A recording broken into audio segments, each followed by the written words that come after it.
So it's great to be here. You know, this is something that's very near and dear to my heart because I was a child growing up that was diagnosed with ADHD. I can remember being brought into a doctor's office when I was a kid and having the doctor talk about me like I wasn't in the room with my parents and them telling me, your son has a learning disability in ADHD. And every morning throughout elementary school and high school, I would pop open the cereal box of Fruit Loops and Corn Pops and Frosted Flakes, and that's what I would have for breakfast.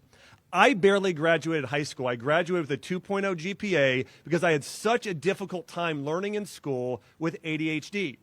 Finally, when I got to college, I started learning about health and nutrition. And I decided I was going to start eating real food for breakfast. You know what happened? I went from getting a 2.0 to a 3.0 to later on earning my doctorate and graduating from Johns Hopkins with nearly a 4.0 GPA. The reason I share that is, you know how many kids are out there today that are eating this toxic cereal, and it's keeping them from reaching their full potential in life.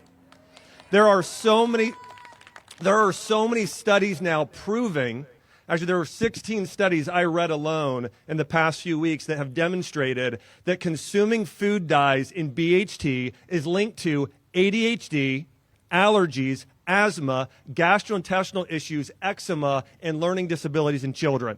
And there's no reason whatsoever they should be left in our food supply today.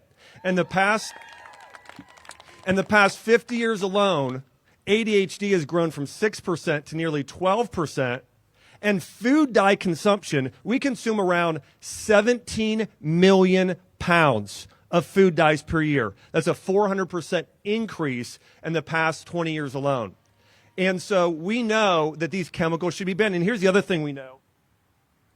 I wanted to print out this graphic to show you. This is just a list of a few of the chemicals that are banned in the European Union, like Italy, France, and the UK. They're banned in Australia. They're banned in Canada. They're banned in Israel. And they're not banned in our country.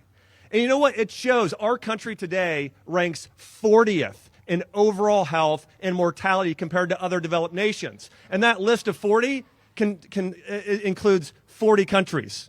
We're last. We're dead last in the United States. And so we need to make some changes in removing these food dyes, removing BHT that have been linked to all of these disorders will make a big, big difference. And so, no, I just want to say again, your voice matters. Sharing this, going out there and boycotting and not consuming these chemically laden cereals will make a big, big difference. And Kellogg's, we're asking you and pleading with you to do something very simple that you already do in literally every other country in the world and remove the food dyes now.